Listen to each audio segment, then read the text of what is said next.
Voilà, donc aujourd'hui, comme on a un petit problème technique, on ne pourra pas passer les diapositives. Mais pour ceux qui ont lu leur Bible, je ne sais pas si vous avez lu Apocalypse 18. La chute de Babylone. Ah, Peter. Toi, t'es de bonne école. Ah. Qui d'autre? Apocalypse 18 et la chute de Babylone. Qui d'autre a lu 18? Ouais.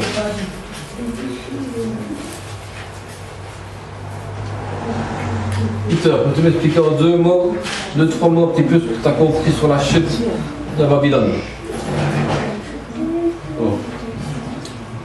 Ici, ce que j'ai vu au verset, on va commencer après, c'est là, je vis descendre du ciel, ça c'est apôtre Jean.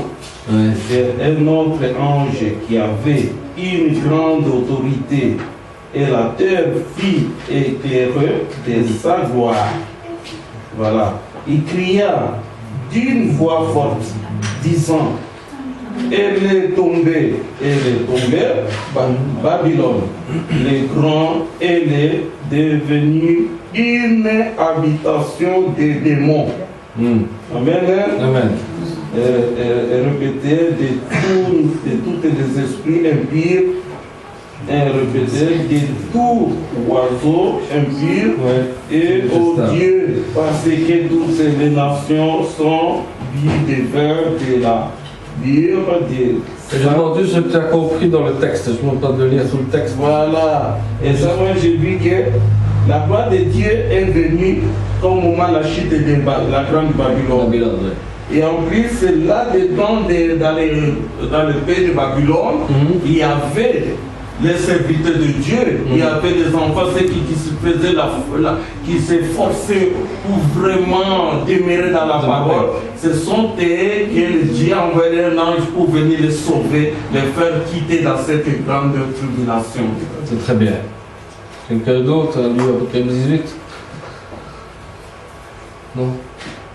Nous allons lire Apocalypse 18, qui dit ceci. On a déjà une partie Peter, vous avez expliqué. Le premier verset. Après cela, je vis un autre ange descendre du ciel. Il avait un grand pouvoir et la terre fut illuminée de sa gloire. Il cria d'une voix forte, elle est tombée, Babylone la grande. Elle est devenue une habitation de démons, un repère pour tout esprit impur, un repère pour tout oiseau impur et détestable.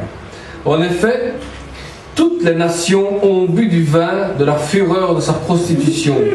Les rois de la terre se sont livrés avec elle à l'immortalité et les marchands de la terre se sont enrichis grâce à la démesure de son luxe. Puis j'ai entendu une autre voix venant du ciel qui disait « Sortez du milieu d'elle, mon peuple, afin de ne pas vous asseoir à ses péchés et de ne pas être victime de ses fléaux. En effet, ses péchés se sont accumulés jusqu'au ciel et Dieu s'est souvenu de ses crimes. Payez-la comme elle a payé et donnez-lui le double salaire de ses actes. Dans la coupe où elle a versé, versez-lui le double. Donnez-lui autant de tourments et de deuil qu'elle a fait la fière et s'est plongée dans le luxe parce qu'elle dit dans son cœur « Le siège en reine, je ne suis pas veuve et jamais je ne verrai le deuil. » À cause de cela, en un seul jour, les fléaux qui lui sont réservés s'abattront sur elle, la mort, le deuil, la famine, et elle sera réduite en cendres. En effet, il est puissant, le Seigneur Dieu qui l'a jugé. Tous les rois de la terre qui se sont livrés avec elle à la prostitution et au luxe pleureront et se lamenteront à cause d'elle, quand ils verront la fumée de la ville incendiée. Ils se tiendront à distance par crainte de son tourment, et ils diront « Malheur, malheur, la grande ville Babylone, la ville puissante, en une seule heure, ton jugement est venu. » Les marchands de la terre pleurent aussi et sont dans le deuil à cause d'elle, parce que plus personne n'achète leur cargaison d'or, d'argent, de pierres précieuses, de perles, de fin lin, de pourpre, de soie, d'écarlate, de toutes sortes de bois, de senteurs, de toutes sortes d'objets en ivoire, en bois très précieux, en bronze, en fer, en marbre, de cannelle, de parfums, de myrrhe, d'encens, de vin, d'huile, de fine farine de blé, de bœufs, de brebis, de chevaux, de chars, de corps et d'âmes humaines. Les fruits que tu désirais profondément sont partis loin de toi. Toutes ces richesses et ces splendeurs sont perdues pour toi et tu ne le retrouveras plus. Les marchands de ces produits qui se sont enrichis en commerçant avec elle se tiendront à distance par crainte de son tourment. Ils pleureront et seront dans le deuil et ils diront « Malheur, malheur, la grande ville qui était habillée de fin lin, de pourpre et d'écarlate et parée d'or, de pierres précieuses et de perles, en une seule heure, tant de richesses ont été détruites. » Tous les capitaines, tous ceux qui naviguent, les marins et tous ceux qui vivent dans la mer se tenaient à distance. Ils s'écriaient en voyant la fumée de l'incendie, quelle ville pouvait se comparer à cette grande ville? Ils se jetaient de la poussière sur la tête et ils criaient dans les pleurs, le deuil. Malheur, malheur, la grande ville dont la prospérité enrichit tous ceux qui possèdent des bateaux sur la mer, en une seule heure, elle a été dévastée. Ciel, réjouis-toi à cause d'elle, et vous les saints, les apôtres, les prophètes, réjouissez-vous aussi, car Dieu vous a fait justice en jugeant. Alors un ange puissant prit une prière qui ressemblait à une grande meule et la jeta dans la mer en disant « C'est avec la même violence que Babylone, la grande ville sera jetée à bas, et on ne la retrouvera plus. On n'entendra plus chez toi les sons des joueurs de harpe, de musiciens, des joueurs de flûte, de trompettes. On ne trouvera chez toi plus aucun artisan que quelques métiers, et l'on n'y entrera plus le bruit de la meule. La lumière de la lampe ne brillera plus chez toi, et on n'y entendra plus la voix des jeunes mariés. Cela arrivera parce que tes marchands étaient les grands de la terre, et toutes les nations ont égaré par tes sorcelleries, parce que l'on a trouvé chez toi le sang des prophètes, des saints de tous ceux qui ont été mis à mort sur la terre. C'est une parole assez dur. C'est dur à comprendre, assez dur à expliquer, assez dur à, je dirais même à avaler. Mais pourtant, la pilule, il faut que tu l'avales. Que tu le veuilles ou non, tu es obligé de passer par là. C'est bien d'avoir des grandes maisons, c'est bien d'avoir des grandes églises, c'est bien d'avoir des musiciens, c'est bien de s'enrichir. Tout le monde aime ça. Un jour, je parlais avec une personne qui me dit « Ah, si je peux avoir autant d'argent comme ces artistes-là qui vivent, hein, comme ça, là, dans une grande maison, tout ça. » Je dis « Innocent que tu es, tu n'imagines pas la peur qu'ils ont de sortir dehors pour voir la foule qui va venir leur parler. Parce que plus tu es riche, plus tu es une star, plus les gens vont venir te voir, et il faut des gardes du corps, il faut des coffres-forts, il faut des barrières et des sécurités pour ne pas qu'on vienne t'approcher. À cause de quoi? À cause de l'argent. Parce que tu es connu pour l'argent. Mais quand ta Babylone tombe, tu es en train de pleurer après Dieu parce que tu as perdu tout ce qu'il fallait. Et une chose doit être sûre, je ne parle pas des personnes qui vivent selon leur richesse, mais je parle des personnes qui veulent enrichir des bâtiments pour louer Dieu et qui ne louent pas Dieu. Qu'est-ce que je veux dire par là? C'est que je veux dire qu'à un certain moment, on arrive à faire des bâtiments, on construit, on développe, et des instruments par-ci, des instruments par-là, des micros, de ceci et de cela. Et toujours payer. Mais à un moment donné, quand votre église là va tomber, qui va rester encore vivant dans cette église là? Seuls les saints que Dieu a sanctifiés. C'est-à-dire que nous sommes ceux qui prêchent la vérité et ceux qui écrivent des textes, comme je suis en train de faire, sont en train de devenir des martyrs. Nous sommes des martyrs, ne fût-ce que par nos écrits. Pourquoi est-ce que je dis ça? Parce que sur les sites internet, nous avons développé une guerre contre les esprits.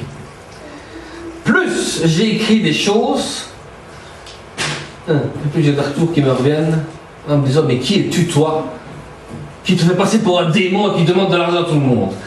J'ai dit: moi qui demande de l'argent à tout le monde.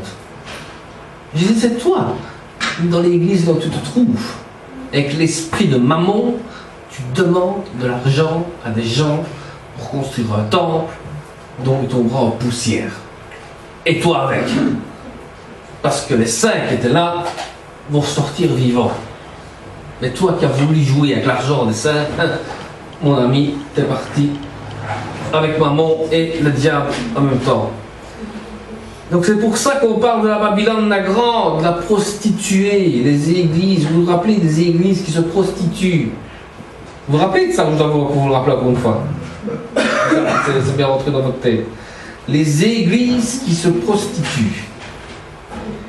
Une église qui se met avec une autre église, et puis fait un accord sur la prière de ceci, et on commence à jouer comme ça. Ce matin, sur une radio chrétienne, j'écoutais une dame dont, franchement, le Seigneur peut la bénir, qui a été dans une église protestante réformée, et à un moment donné, on a dit qu'il fallait vénérer Marie. Alors elle a dit: Marie, oui, on parle dans la Bible, elle a fait le travail, elle a fait ce qu'elle devait faire. Marie est un exemple. Un jour, on fait une étude sur Marie comme exemple, mais pas pour la vénérer, pour dire qu'est-ce qu'elle a fait comme travail. Elle était une femme humble, elle a accepté la volonté de Dieu, elle a enfanté Jésus-Christ, et elle a fait son travail qu'elle devait faire, et puis c'est tout. Et elle a contredit l'église protestante réformée. Elle a dit, Martin Luther a écrit, que Marie ne doit pas être vénérée, mais que Marie a enfanté Jésus-Christ et a subi le parchemin. Voilà, c'est tout. On n'en doit pas aller plus loin. Mais notre Babylone est châtiée de ses péchés. Les églises aujourd'hui qui se prostituent, les églises aujourd'hui qui veulent toujours de tout, sont châtiées de leurs péchés. Et qu'est-ce qui se passe? Dans Jérémie 51:9, il dit: nous avons voulu guérir Babylone, mais elle n'a pas guéri. Abandonnons-la et allons chacun dans son pays, car son châtiment atteint jusqu'aux cieux et s'élève jusqu'aux nues. Quand une église commence, et ça je vous l'ai déjà dit, et on en a vu dernièrement encore, des cultes de guérison, des cultes de rechercher l'esprit, des cultes de... Mais ce ne sont pas des cultes que Dieu a demandés.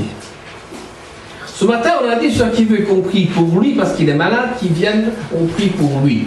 On n'a pas fait un culte exprès pour la guérison. Non, on a notre étude ici qu'on continue, mais on a prié pour ceux qui étaient malades et Dieu va agir selon sa volonté, dans le temps voulu. Parce que il faut comprendre que Dieu, des fois, dans notre vie, j'ouvre une parenthèse ici et puis nous continuons notre travail, vous allez avoir des douleurs physiques. Jusqu'à même se dire, mais pourquoi tant de douleurs physiques? Ce matin, j'ai eu dur à me lever, j'ai eu dur à m'habiller, je ne vous raconte pas le mal de dos que j'ai eu ce matin, et je dis, mais Seigneur, pourquoi tant de douleurs? Pendant la nuit, je me suis même remarqué que j'ai failli faire un arrêt cardiaque parce que je ne savais plus respirer. Je me suis réveillé en sursaut avec des battements de cœur. J'ai commencé à transpirer. J'ai mal au foie, j'ai mal partout. Je me demandais, mais qu'est-ce qui m'est arrivé dans mon corps aujourd'hui? J'ai prié ce matin, j'ai dit, Seigneur, mais pourquoi? Ma grâce te suffit. C'est dans la douleur que que je t'élèverai. Donc, j'ai pas eu le choix, je dois accepter ce que Dieu a dit. Et Paul le dit, c'est dans la douleur aussi que je trouve ma force. Donc si vous souffrez physiquement, c'est parce que Dieu veut vous donner une force dans cette douleur. Si je vous parle de mon problème que j'ai moi aussi, comme vous autres aussi dans vos douleurs physiques, donc c'est pour quelque chose qu'il est en train de faire. Et puis, par après, je me dis, ma grand-mère, je la vois ce matin, elle pleurait, elle me dit, je me tracasse pour toi, pour ton foie, pour ton dos, pour ta santé, qu'est-ce qui se passe, j'ai peur que... Je dis, mais ne tracasse pas, Dieu est là, Dieu va agir. Et puis je me dis à moi-même, mais si je dirais, bouge un peu toutes tes idoles, toutes tes bazars là. Et puis Dieu m'a fait comprendre, il dit, mais c'est pas les idoles qui sont là, c'est pas les images, les statues qui sont là qui vont empêcher qu'elle vienne à moi. C'est qu'un jour, tu auras une parole à lui dire, elle viendra à moi. Elle sera sauvée. Donc, si quelqu'un a une statue chez lui, ne va pas le tuer parce que... Si tu ne te prosternes pas devant les statues, les images qui est chez toi, mais que tu t'en débarrasses par après, c'est ton problème, c'est déjà une bonne chose. La meilleure des choses, c'est que tu puisses dire, moi, j'ai accepté et j'ai cru en celui qui a donné sa vie pour ma condamnation par laquelle j'étais attaché. Alléluia. Donc, même si tu es enchaîné par plein de choses, Dieu te déchaîne petit à petit. Donc n'ayez pas peur, prenez le temps, les gens, n'ayez pas peur, ne les forcez pas non plus, prenez le temps de bien expliquer tout ça, des choses, parce que des fois, nous sommes surpris. Nous sommes surpris, et hier encore, notre fille de 9 ans nous a surpris par un truc phénoménal sur la bougie dans l'église. Elle me dit, hier, on s'est parlé d'un petit peu hier soir, on a fait un petit truc tous ensemble en famille. Elle avait des bougies. Et elle me dit, qu'est-ce que c'est pour toi les bougies dans l'église? Ben, ma fiancée répond, ben, de toute façon, ça représente la lumière de Christ ou quelque chose comme ça. Moi je dis, ben, de toute façon, dans ma théologie à moi, c'est la représentation du Saint-Esprit qui font en forme de bougie pour dire, Saint-Esprit brille dans nos cœurs, dans nos vies, une flamme qui brille en toi. Elle me dit, mais t'es vraiment dans l'erreur. Oh, je dis à 10 ans, je suis dans l'erreur. Oui. Parce qu'en fait, la bougie représente une petite fumée qui sort. Et je me dis, c'est vrai que la bougie, elle fait un peu de fumée, c'est vrai. Eh bien, ça représente l'Ancien Testament, que quand tu brûlais les animaux, c'était une odeur agréable à Dieu. Vous comprenez? Un enfant de 10 ans vous lâche ça. Et toi, pendant 7 ans de théologie, tu n'as pas compris que la petite bougie était une représentation d'un sacrement qu'on apportait à Dieu. Comme des fois les enfants, même s'ils ne sont pas présents dans l'église, ils voient comment vous vous comportez dans votre maison. Ils voient comment est-ce que vous les éduquez. Une fois, notre fils voulait aller voir Halloween et tout ça, j'ai dit, Halloween, on ne fait pas, on ne va pas voir Halloween. Il me dit, mais pourquoi tu ne veux pas? Parce que je dis, regarde bien les personnages d'Halloween. Comment est-ce qu'ils sont? Puis il regarde, il dit, c'est vrai, ça fait quand même peur. Mais si c'est normal que ça te fait peur, parce que vous allez vénérer des morts qui ont été décapités, qui ont été brûlés, qui ont été déchiquetés, qu'est-ce que j'en sais, dans quelles circonstances se sont trouvés, et tu vas fêter des morts comme ça. Et puis quand tu vas dormir, on se voir ça le soir, tu vas dormir le soir, faire des cauchemars, dormir plus pendant une semaine, parce que tu rêves toujours d'un mort que tu as vu, qui a marché, qui t'a donné des bonbons. Donc c'est pour ça qu'il faut faire attention que le diable joue avec plusieurs choses. Si tu veux expliquer l'histoire de Noël, alors là, vous allez comprendre que non, il ne le fait un peu non plus. Mais ça fait ma parenthèse jusqu'ici. Notre Babylone. Matthieu 7,2. Car on vous jugera du jugement dont vous jugez, et l'on vous mesurera avec la mesure dont vous mesurez. Si je juge Daniel, je te juge, que tu as fait ceci, ça fait cela, cela, par après Dieu me dira, toi maintenant je vais te juger comme tu as jugé Daniel. Et je vais te mesurer comment tu as pris conscience de Daniel. Voilà comment Dieu va agir. Plus vous allez juger, et plus vous serez jugé. Donc Vincent, rassure-toi, les attaques qu'on a eues dernièrement tous les deux, les jugements qu'on a reçus tous les deux, ils vont être jugés de plus de ce qu'ils nous ont jugés à nous. Donc, rassure-toi Vincent, Jésus-Christ a fait grâce sur nous. Prions pour eux, que le Seigneur puisse changer leur cœur. C'est tout ce qu'on peut demander. Mais seulement, la Bible a dit, c'est pas moi qui le dis, la Bible dit, partez de là, parce que ça devient dangereux. Mais priez pour là où vous êtes sortis. Parce que là où vous êtes sortis, c'est peut-être pas le responsable qui va peut-être changer, peut-être qu'il changera, on ne sait pas. Dieu sait les choses, pourquoi est-ce qu'il met des fois des gens dictateurs comme ça dans une église. Mais les saints qui sont là doivent être sortis au plus vite. Soit ils quittent là où ils sont, ou soit ils partent avec le Seigneur, mais qu'ils puissent comprendre qu'il y a un objectif, c'est viser Dieu, viser le Christ, viser la croix. Parce que sinon, ils vont se perdre aussi. Donc, dans le passé, Dieu a châtié Babylone en proportion du mal qu'elle a fait. Mais les crimes de la grande Babylone, la mère des prostituées et des abominations de la terre seront graves devant Dieu, et Dieu leur fera payer le double. Donc, ce que eux veulent construire aujourd'hui, les fameuses Babylones d'aujourd'hui, vont payer le double de ce qu'ils ont fait. Parce que la Bible dit que vous avez tué des saints, vous avez tué des apôtres, tu as tué David, tu as tué Vincent, tu as tué... Oui, ils nous ont peut-être tués, je suis d'accord. Peut-être tués spirituellement. Non pas tués physiquement, nous ont tués peut-être spirituellement. Mais nous, ce qu'on a fait, on s'est relevé. On s'est relevé et on a dit qu'on sera des résistants pour le Christ. Alléluia. Quoi qu'il arrive, quoi qu'il se fasse, quoi que tu as comme problème de santé, moi et vous, nous serons des résistants pour le Christ. Amen. Et aucun, je dis bien aucun, ne viendra nous changer notre doctrine qui est le Christ. Que ça plaise ou non, sur l'internet, sur votre cœur, sur l'église d'à côté ou autre, je m'en fous. On m'a pris pour un fou, je suis fou de Jésus-Christ et je le resterai toute ma vie.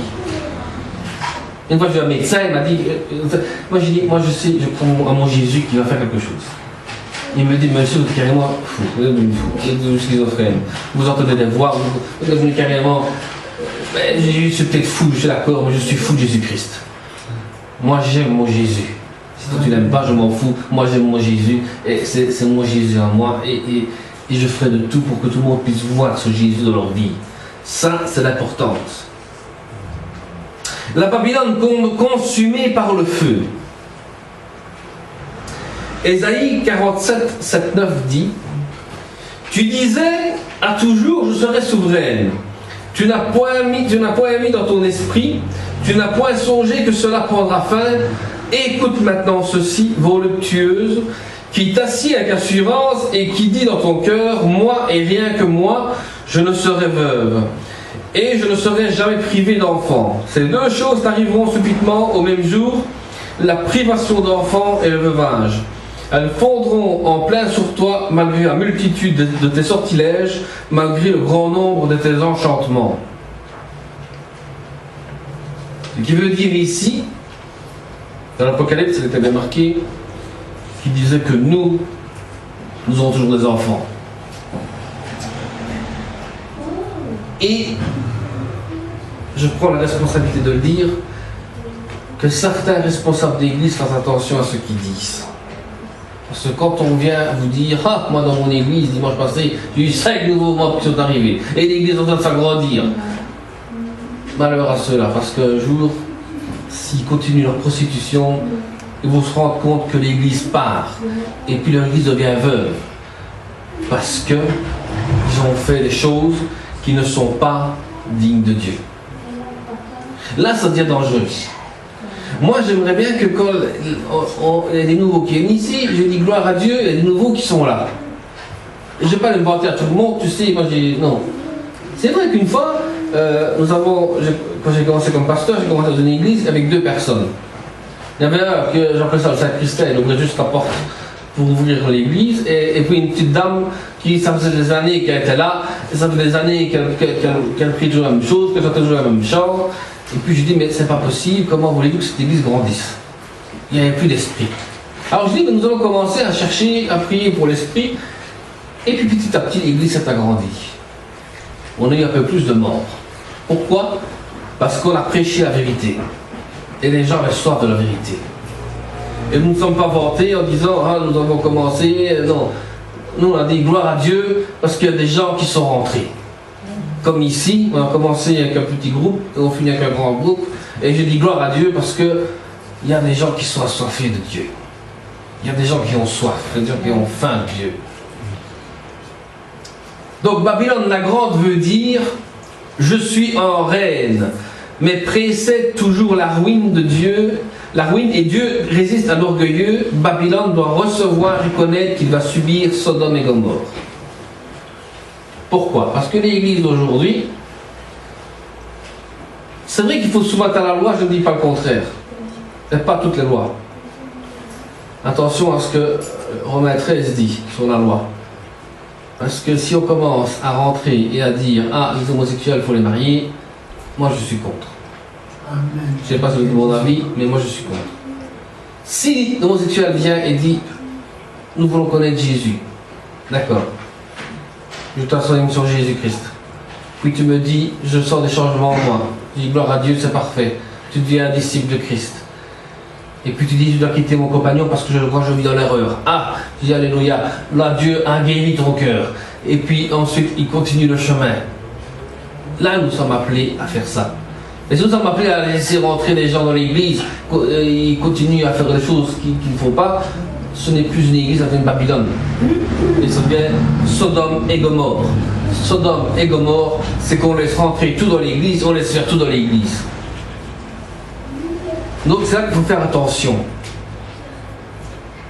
Babylone pleurée par des rois. Donc les autorités politiques du monde seront les premières à regretter la chute de la Babylone. Quand on avait lu le chapitre 17, il nous révèle que 10 rois s'acharneront contre la prostituée pour la dépouiller et manger ses chairs, mais le chapitre 18 montre qu'ils pleureront la cité du monde.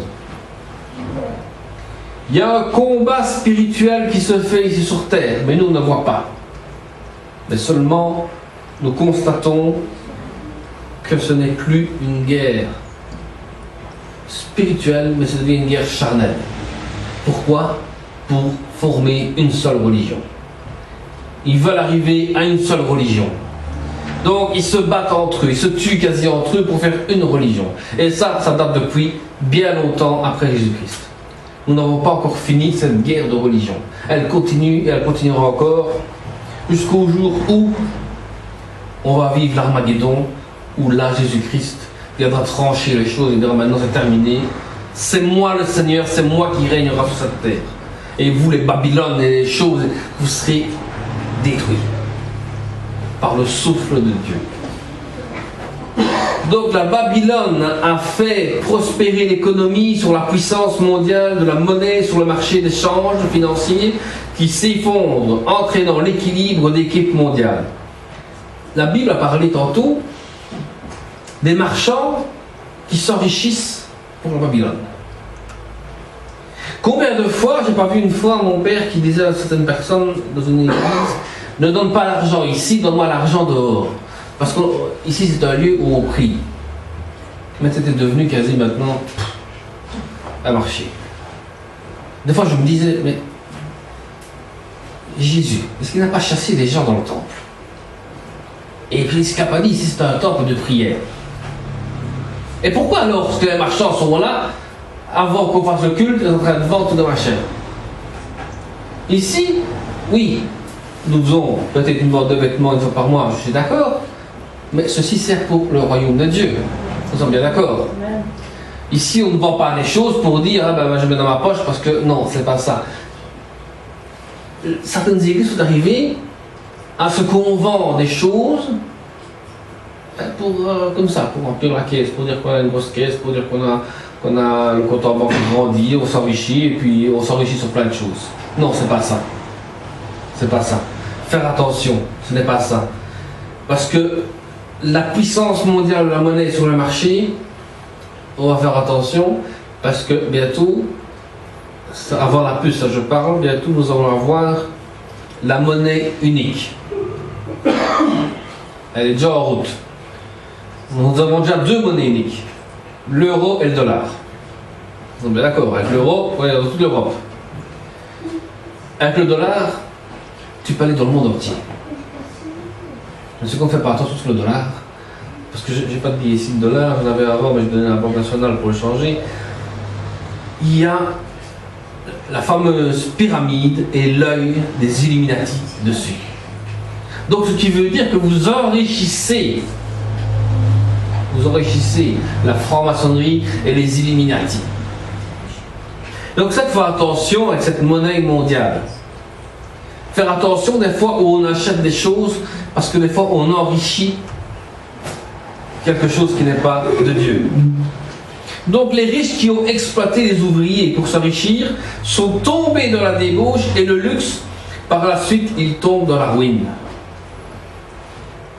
J'ai connu des gens, dans notre famille même aussi, qui étaient riches, plusieurs maisons, on avait des commerces.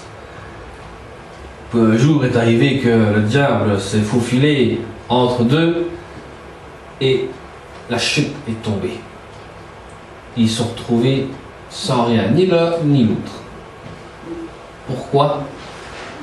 Parce que quand je leur ai parlé de Dieu un jour, je me souviens toujours, c'était quand j'avais conduit à Bruxelles tous les deux, la femme m'écoutait, je disais, c'est Dieu ceci, cela. Ah, je ne savais pas que Dieu était comme ça, je ne savais pas qu'il fallait pas prier ça, je ne savais pas que...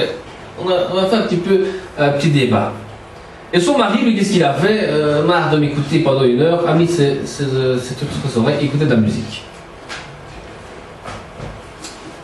Je lui ai dit, bon, voilà. Moi, j'ai fait mon travail, il n'a pas m'écouter, tant pis pour lui. Et il partait pour l'Amazonie. J'ai dit, mais fais attention à l'Amazonie, j'ai dit, parce que là, il y a des cannibales et tout ce qui s'ensuit. Fais attention dans la forêt où tu vas aller. Et puis quand ils sont revenus, tout a commencé à chambouler. Pourquoi? Parce que de ce que je lui ai parlé de Dieu, elle a été mélangée chez les marabouts qu'il y avait dans la jungle. Elle m'a dit, oh, j'ai vu des gens, ils prient avec du truc de cuivre, là, et ils ont de l'huile sur nous, ils ont prié, ils ont fait des choses, ils ont fait... Eh bien, j'ai dit, ben, t'as été ensorcelé. Et toute ta vie, tu seras ensorcelé. Et tu vas finir ensorcelé. Et tu finiras avec cet ensorcellement si tu ne veux pas accepter aujourd'hui Jésus-Christ qui veut te libérer. C'est pour ça qu'Ésaïe 5, 8, 11 dit: malheur à ceux qui ajoutent maison à maison et qui joignent champ à champ jusqu'à qu'il n'y ait plus d'espace et qu'ils habitent seuls au milieu du pays. Voici ce que m'a révélé l'Éternel des armées. Certainement, ces maisons nombreuses seront dévastées, ces grandes et belles maisons n'auront plus d'habitants. Même 10 arpents de vignes ne produiront qu'un batte, et un homère de semences ne produira qu'un épha. Malheur à celui qui de bon matin court après les boissons enivrantes et qui bien avant dans la nuit soit échauffé par le vin. Première chose, on parle de l'Ancien Testament. Deuxième chose, Nouveau Testament, Luc 6, 25. Malheur à vous qui êtes rassasiés, car vous aurez faim. Malheur à vous qui riez maintenant, car vous serez dans le deuil et dans les larmes. Donc, si on commence à jouer, à se dire, ben, construisons une église comme ça, construisons ceci, cela, faisons ceci, cela, puis il n'y a plus de place pour personne. Malheur à ceux-là. Malheur à ceux qui ne pensent qu'à leur ventre. Parce qu'à manger. Et une fois, il y a un homme, malheureusement pour lui, il est décédé, je ne sais pas où il est, mais il disait, il y a plus à manger sur une cuisse de dinde que sur une cuisse de poulet. Pourquoi? Parce qu'il pensait qu'à son ventre. Il y en a un qui me disait, oh, si je peux être chez Jupiler, je viderai les fûts. Pourquoi? Parce qu'il ne pensait qu'à boire. Mais alors après, Dieu dit, malheur à vous. On rigole de vous parce que vous êtes chrétien, mais malheur à celui qui pleure, qui rit de vous parce qu'un jour il va pleurer. Il va pleurer de deuil. Il va pleurer de deuil, il va pleurer de souffrance. Et ce n'est pas vous qui achetez un sort, c'est parce que Dieu le punit, parce qu'il rigole, il se moque d'un enfant qui lui appartient. Donc, le passé nous fait comprendre l'avenir, que rien ne nous laisse prévoir la chute de Babylone selon l'histoire de Babylone. Sa chute a été un corps d'armée qui put la saisir par un fleuve en trompant la vigilance de la sentinelle. Il y a en France, tout le monde connaît, je pense, la Normandie. L'histoire de la Normandie. J'ai été une fois là-bas. Quand je suis arrivé, quand j'ai mis les pieds sur le sable de Normandie, j'ai eu des larmes qui coulaient. Parce que je me dis, nous sommes en train de marcher sur un lieu où des gens ont voulu avoir une paix. Des gens se sont laissés tuer, morts. La mer était pleine de sang par des jeunes de 20 à 30 ans qui ont donné une vie pour sauver un pays. Les Allemands attendaient la Grande-Bretagne arriver par un autre côté. Mais seulement c'est arrivé par la Normandie. Donc ils ont eu le temps de faire le débarquement. Ils ont eu le temps de courir jusque le bunker. Mais seulement le problème, quand un Allemand a vu qu'il y avait déjà plus de 1000 soldats qui étaient déjà sur le sable, il a vite fait appel à la sonnette, il a vite pris sa mitraille et commencé à tirer. Et il a tué, je ne sais pas combien de gens sont morts par les bombardements, par tout ce qui s'ensuit. Et à ce moment-là, il y a une histoire de deux hommes qui ont été commémorés les 50 ans de la Deuxième Guerre mondiale. Un Allemand, un Américain. Et c'était à côté, l'un à l'autre, hein, et puis ils écoutaient le discours et tout ça. Puis l'Allemand qui dit à l'autre, moi je me souviens que j'étais là au-dessus en train de tirer et je me rends compte que j'ai fait quelque chose de grave. Je ne sais pas comment m'en remettre. Ça fait des années que je n'arrive pas à m'en remettre. Je suis marié, je ne sais pas comment m'en remettre de tout ce que j'ai fait comme crime, de tout ce que j'ai tué. Et l'autre te dit, mais tu n'es pas monsieur, je sais plus comment. Il dit, ben oui. Mais moi je suis l'Américain qui te poignarder, je ne l'ai pas fait. Il dit, ah oui c'est vrai. Il dit, tu es rentré par derrière, tu m'as arrêté, tu devais me tuer et tu m'as menotté et tu m'as amené en prison. Et puis après il a dit, mais comment toi tu vis ces choses? Il dit, moi qui dis, j'ai donné mon cœur à Jésus. Je me suis laissé guider par Jésus. Et je suis devenu pasteur d'une église. Et moi je te dis qu'aujourd'hui, il n'est pas encore trop tard pour accepter Jésus, pour te faire pardonner de ce que tu as fait. Parce que tu as fait le plus grand crime de l'humanité. Mais Jésus a payé ta condamnation. Donc donne ton cœur à Jésus. Puis ils ont prié ensemble. Et la personne est rentrée chez lui heureuse. Et elle est partie dans une église suivre l'enseignement de Jésus. C'est pour ça que je vous dis que quand je suis arrivé sur cette terre-là, j'ai commencé à avoir des larmes aux yeux en me disant, je vois des gens courir avec leurs enfants là sur la plage. Je me dis, mais imaginez-vous le nombre de corps qui sont enterrés là en dessous, et le sang qui a coulé là en dessous et qui crie après Dieu parce qu'ils ont donné une vie pour sauver un pays. Et ici, on voit aussi la Babylone a été prise par une armée. Nous sommes aujourd'hui une armée de Christ. Nous sommes une armée qui doit chercher des âmes perdues dans des Babylones où ils sont en train de se tourner en rond parce qu'ils n'ont pas compris que Jésus est le vrai unique sauveur. C'est là que des fois nous pleurons parce que nous disons, mais comment est-ce possible? Le professeur m'a dit, moi je ne comprends pas mes enfants qui disent, vous vivez en Belgique, vous avez du lait et du miel qui coulent à flot. Vous avez des livres pour vous enseigner, vous avez une Bible pour la lire, vous ne comprenez pas des choses, il y a des dictionnaires bibliques, il y a des commentaires bibliques, il y a tout ce qu'il vous faut pour vous enrichir. Des fois, ma fiancée, je me demande toute la nuit, elle ne se lève pas la nuit pour aller voir dans mon bureau mes écrits, parce que des fois, elle me récite des trucs, je me dis, mais faut que tout ça.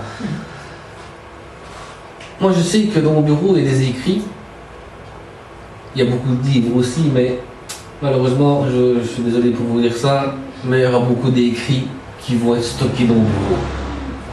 Parce qu'un jour, j'aimerais que quelqu'un les lise et soit béni par ces écrits-là.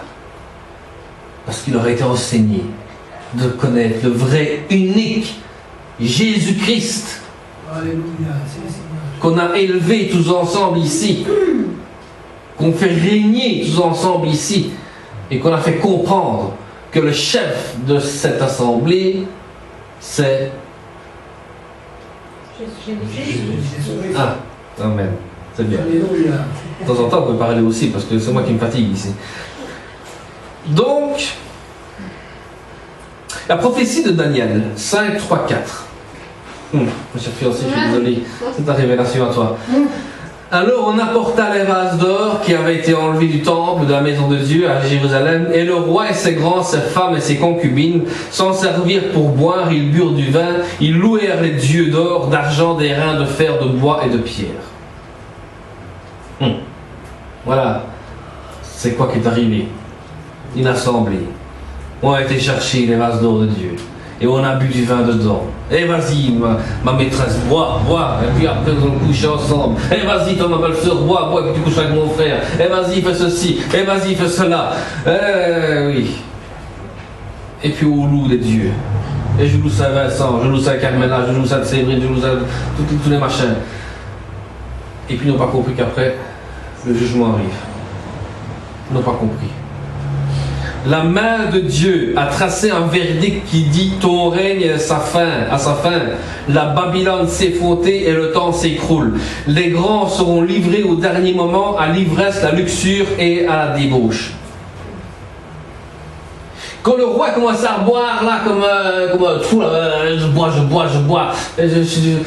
Il y a un doigt qui vient comme ça et il écrit.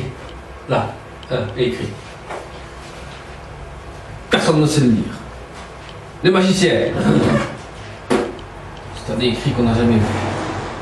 J'ai vu une main, j'ai vu un doigt. Oui, mais t'étais sous, c'est normal. T'as vu quelque chose. Mais je vois les écrits. Oui, mais t'es sous, c'est normal. Le lendemain, il se lève, il voit pour l'écrit. Mais il dit, c'est pas possible. Je n'étais pas sous. Même si j'ai bu autant de vin, je n'étais pas sous. J'ai vu un doigt, j'ai vu un écrit. Il faut que quelqu'un me le lise. On a appelé Daniel. Et Daniel a dit, mon ami, c'est ta chute. C'est fini. Tu es mort. Repends-toi plus vite. Et qu'est-ce qui est arrivé? Château détruit. Cette femme, ses concubines, tout le corps. Et lui a vécu dans le désert pendant quelques années. Et la Bible dit que cet homme a eu des ongles qui étaient tellement longs qu'elles allaient transporter dans la main. Et des cheveux qui étaient tellement longs qu'on aurait dû couper, qu'on aurait dû faire un beau tapis. Tellement qu'il était dans le désert et qu'il pleurait après Dieu parce qu'il disait je me repens de mourir. Il voyait dans le désert la chaleur, rien, pas d'eau, rien à manger. C'était une petite tarte qui poussait, peut-être qu'il a mangé et qu'il disait s'il n'a pas vomi là parce qu'il a mangé quelque chose. Vous voyez jusqu'où des fois, si on n'accepte pas Jésus-Christ, jusqu'où qu'on peut finir. Comme je disais, moi je passais, ma fiancée, moi je vois la mouche, elle va la sticote, elle va te pousser et qui va te ronger. Parce qu'il est important d'accepter, et j'insiste là-dessus, je m'en fous si ça vous ennuie, mais il faut accepter Jésus-Christ, c'est important. Parce qu'ils vont recevoir un châtiment qui sera foudroyant. La Babylone. C'est-à-dire que Babylone pleurait par les marchands de la terre, donc l'étrange rapacité des organisations religieuses et des philosophes trompeuses et des mouvements religieux qui prétendent annoncer la paix, ils feront un monopole de paix intérieur spirituel des âmes. Donc c'est-à-dire qu'ils vont faire une organisation religieuse pour dire nous allons faire la paix des âmes. Une fois, j'avais un collègue et j'ai dit que Dieu puisse le changer. Il avait mis une bougie sur une table, il avait fait un rond comme ça. Et puis il disait, à toi, Adeline, prie pour quelqu'un pour qui tu veux que Dieu agisse. Alors, tu pries, la bougie, elle envoie ta prière à l'autre en face. Et tu dis, mais c'est pas comme ça que ça va se passer. Qu'est-ce que tu veux que les gens ressentent comme ça? Quand tu envoies la lumière à l'autre, si tu ne parles pas de Jésus-Christ. Ils feront des dépouillements matériels de leurs victimes dans la confusion des esprits en obligeant des hommes à croire à des idéologies politiques religieuses trompeuses imposées par des marchands d'art. Tout ce qui veut dire qu'à un moment donné, ces églises-là vont commencer à vous dépouiller matériellement. Ils vont vous dire si tu ne te donnes pas ça à l'église, tu seras maudit. Donc, et tant que tu donnes tes meubles, ou si tu vas mourir, ta maison, tu vas donner à l'église parce que peut-être que quelqu'un aura besoin d'une maison plus tard. Ils s'enrichissent de vos matériels. Et c'est-à-dire qu'ils vont avoir des idéologies politiques religieuses. Ils vont commencer à vous dire, ah mais tu sais que la loi dit que si ta maison tu veux la vendre, il faut passer chez le notaire, et puis le notaire peut décider, et tu fais des recherches, et puis tu dois dire à ces gens-là, voilà, l'avocat a dit, et on va jouer là-dessus. Et on va jouer là-dessus. Donc ça devient dangereux. Donc si on tombe dans des églises comme ça, il faut les fuir absolument. Il faut les fuir. Dieu a donné son Fils pour sauver les âmes. Il ne permettra pas que l'on soit détourné, on lui appartient, et son jugement va foudroyer la Babylone. C'est-à-dire aussi que le monde a eu ses Balaam, ses Achab, ses Jézabel, ses Hérode et tous des idolâtres. Celui de Balaam qui frappait son âne, et puis l'âne lui a dit, mais pourquoi tu me frappes? Il y a mon âne qui parle maintenant. Eh bien oui, c'est l'Esprit de Dieu qui t'a parlé et qui t'a dit, à la place d'aller maudire à Jérusalem, va plutôt les bénir. Et il est parti les bénir. Jézabel dans l'église, vous vous souvenez de la Jézabel? Ce sont des femmes seules, ou des hommes seuls, qui rentrent dans l'église et qui cherchent après un homme, qui cherchent après une femme. Combien de fois j'ai reçu des emails, pasteur, je cherche un homme, je cherche une femme. Mais, que Dieu te bénisse, va par ailleurs, pas ici, tu n'as pas de mon école. Je ne suis pas d'esprit de Jézabel ici, non. Je ne veux pas d'esprit de Balaam ici non plus. Qu'on vienne me dire je vais te maudire et comme je vais te bénir et puis je m'en vais, je ne sais pas comment je vais finir. Non, tu n'es pas de mon école non plus. Tu es de mon école quand tu vas me dire moi je vais chercher Jésus-Christ et je vais comprendre qui est Jésus-Christ. Là tu es de mon école. Et puis quand je dis développe-moi qui est Jésus-Christ, tu me le développes comme je ne sais quoi. Je dis là, je te bénis parce que tu as trouvé ce qu'il fallait. Mais aucun Jean-Baptiste ou des Élie, comme Marc 6, 17, 20 dit, car Hérode lui-même avait fait arrêter Jean et l'a fait lier en prison à cause d'Hérodias, femme de Philippe, son frère, parce qu'il avait épousé et que Jean lui disait, il ne t'est pas permis d'avoir la femme de ton frère. Hérodias était irrité contre Jean et il voulait le faire mourir. Mais ne pouvait car Hérode craignait Jean, le connaissant pour un homme juste et saint. Il le protégeait et après l'avoir entendu, il était souvent perplexe et l'écoutait avec plaisir. Des fois, des gens veulent vous lier, veulent vous arrêter parce que vous dites une vérité. Ici, Jean a dit, tu ne peux pas te marier avec... C'est comme ça, tu vas en prison. Et puis l'autre a dit, moi je remets sa tête sur un plateau d'argent. Et Hérode a dit non, parce que moi quand j'entends cet homme-là, il me nourrit. Après Jean a été décapité, oui, mais ici, à un moment donné, Hérode a écouté Jean. L'ancienne Babylone a été ruinée, les habitants ont fait tomber la ruine. Jérémie 51, 64.